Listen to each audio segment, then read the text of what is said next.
দাদু ভাই, আজই আপনার শেষ রাত হতে পারে। আপনি কি জানেন, আজ রাতে কবরে গেলে মাটির প্রচন্ড চাপে আপনার এক পাশের পাঁজরের হাড় অন্য পাশের ভেতর কিভাবে ঢুকে ভেঙে চুরমার হয়ে যাবে। হ্যাঁ, আমরা প্রতিদিন কত কি নিয়ে ব্যস্ত থাকি, তাই না? টাকা পয়সা, গাড়ি বাড়ি, কেরিয়ার আর দুনিয়ার মোহ। কিন্তু কখনো কি ভেবে দেখেছেন, যেদিন এই চোখ দুটো চিরতরে বন্ধ হয়ে যাবে, সেদিন আমাদের ঠিকানা কোথায় হবে?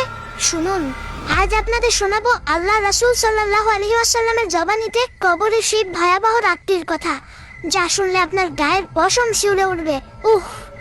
হাদিসে এসেছে, যখন কোনো পাপিষ্ঠ বা কাফির ব্যক্তি দুনিয়া থেকে বিদায় নেয়, তখন আকাশ থেকে কালো চেহারার একদল কঠোর ফেরেশতা নেমে আসেন। তাদের হাতে থাকে জাহান্নামের দুর্গন্ধযুক্ত চট। এরপর মৃত্যুর ফেরেশতা আজরাইল এসে তার মাথার কাছে বসেন এবং তীব্র ধমক দিয়ে বলেন, হে অপবিত্র আত্মা, আল্লাহর গজব আর অসন্তুষ্টির দিকে বের হয়ে এসো।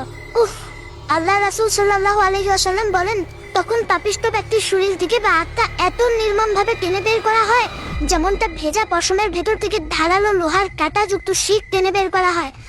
এরপর যখন তাকে কবরে রাখা হয়, তখন মুনকার ও নাকির ফেরেশতাদ্বয় এসে তাকে প্রচন্ড ধমক দিয়ে বসান। তারা জিজ্ঞেস করেন, তোমার রব কে, তোমার দিন কি, তোমার নবী কে?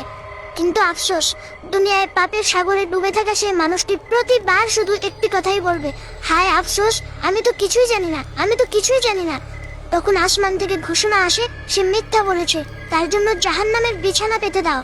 তার কবরকে এতটাই ছোট ও সংকীর্ণ করে দেওয়া হয় যে প্রচন্ড চাপে তার এক পাশের পাঁজরের হাড় অন্য পাশের পাঁজরের হাড়ের ভেতর ঢুকে যায়। চিন্তা করে দেখুন, মাটির সেই ভয়াবহ চাপ সহ্য করার ক্ষমতা কি আমাদের আছে? সেখানেই শেষ নয়, তার সামনে এসে দাঁড়াবে কুৎসিত চেহারা আর তীব্র দুর্গন্ধযুক্ত এক ব্যক্তি। পাপিষ্ঠ মানুষটি ভয়ে চিৎকার করে জিজ্ঞেস করবে, তুই কে? সে উত্তর দেবে, আমি তোমার দুনিয়ার সেই গুনাহ, আমি তোমার সেই মন্দ আমল। প্রিয় দিনী ভাই ও বোনেরা, সময় এখনো ফুরিয়ে যায়নি। আমাদের নিঃশ্বাস যতক্ষণ চলছে, তওবার দরজা ততক্ষণ খোলা আছে।